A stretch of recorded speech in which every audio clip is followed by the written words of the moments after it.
John here again, and back with another video, and this is another paid request for Wildman Beyond, continuing on with the Jack Reacher videos. And again, thank you to Wildman Beyond. He wanted me to review the 2012 film Jack Reacher, starring Tom Cruise. So now I'm going to review the sequel, Jack Reacher Never Go Back, which came out in 2016. Now, this is based on the 18th book by Lee Child. And it's funny because the first Jack Reacher film, One Shot, which is based on the novel One Shot, that was the 9th book in the series. So we have a little bit of a jump here. And I thought this was a decent sequel. I mean, it's not as great as the first movie. That I think that it loses a little bit of edge, but I still liked it. And I'll talk about that in a little bit. Now, getting into the plot here. In the beginning, you see Jack Reacher. The film opens up with this character dismantling this organization, human trafficking organization. So I liked how the film opens up with that and this little, diner scene. But soon after that, and again, Jack Reacher, he's this former military and drifter. He goes to Washington to, invite his liaison to have dinner with him. This character, Major Susan Turner. However, he meets this colonel and he explains to, Reacher that Major Turner has been arrested and accused of espionage.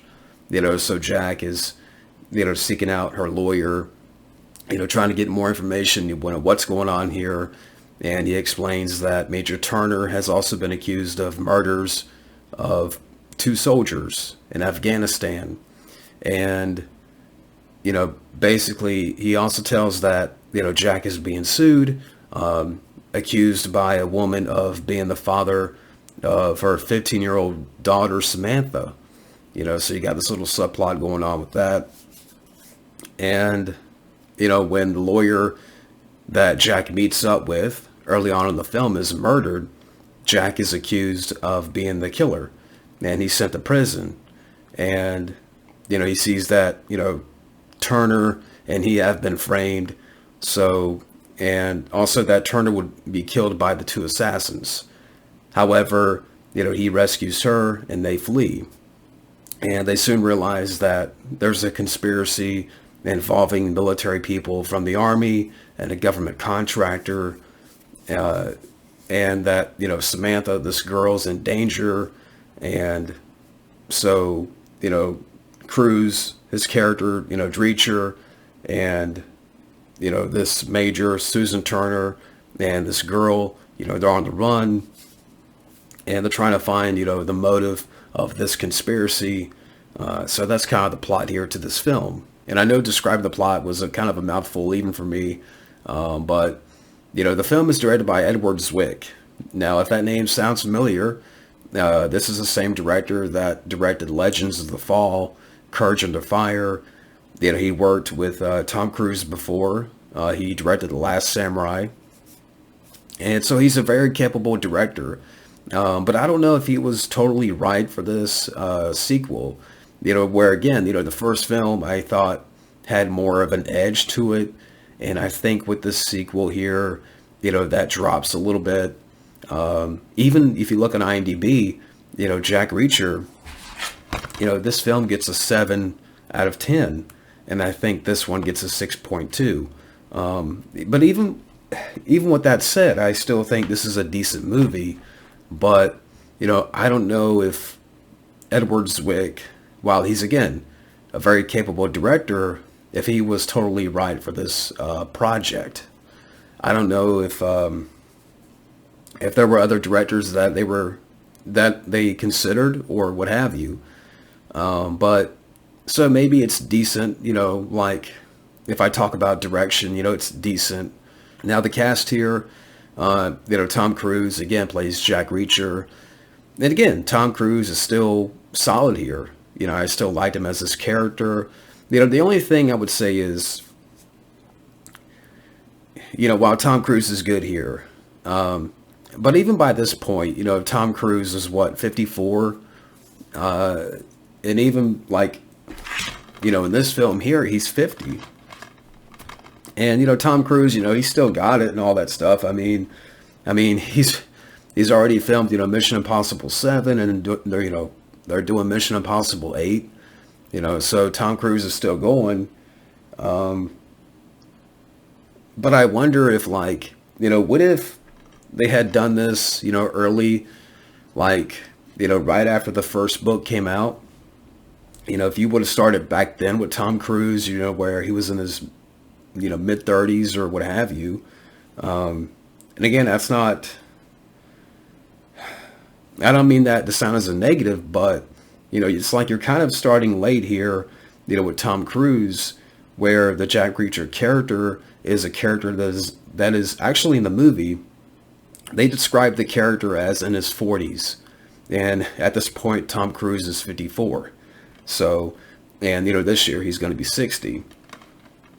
So there's only, it almost feels like, they could only go so far with, Cruise as Jack Reacher. And again, he's a great actor. And maybe that's why they, because now they got this Amazon series coming out with Reacher, you can get more miles out of that. You can get more miles, with the show, and you can have an actor, that's a little bit younger, so you can get more out of that. And again, Tom Cruise is still good here. But again, it's just one of those things like, man, what if they had done this early? Like, if they had started right after the first book in the late 90s, at this point, we could have had 5, 6 Jack Reacher movies. But, of course, Tom Cruise, did more later. I mean, even by 2000, you had Mission Impossible 2, and then you get into Minority Report, The Last Samurai, War of the Worlds, and the other Mission Impossible films. So, Tom Cruise was tied up in other projects and big franchises. But, again, it's kind of like one of those things. I kind of wish that Tom Cruise had done more of these, looking back, because easily, you could have squeezed out 6 or 7 movies. Even like maybe 8. I don't know. Again, I'm just spitballing here. But again, Tom Cruise is still good. You also, again, you have the character of Major Susan Turner, who was played by Colby Smulders. I thought she was good here. I didn't mind her character at all. I know some people out there, weren't too big on her character, but I thought she was good. I mean, her character, she held her own. Again, I thought she held her own in the film. So she didn't bother me at all. I thought she was good. You also have the captain in the film, played by Aldous Hodge. Man, one thing I will say here, when I'm looking at this cast here, it's not as strong as the first movie. And that's another thing that I can mention. While Tom Cruise is still good here, Colby Smulders, again, she was good. She held her own in the film. Samantha, who in the film you assume is the assumed, biological daughter of Tom Cruise's character. But, spoiler alert, that's not the case. And I'm kind of glad they didn't go in that direction. Like, this is the daughter of, Jack Reacher. You assume that she is, but, she's not. So, the movie got me there. I mean, like, I was expecting them to go in that direction. Okay, this is Reacher's daughter, but, turns out that's not the case. But this actress here, Danica Urash, who played Samantha, she was okay. I mean, I don't know. I mean, I just felt like,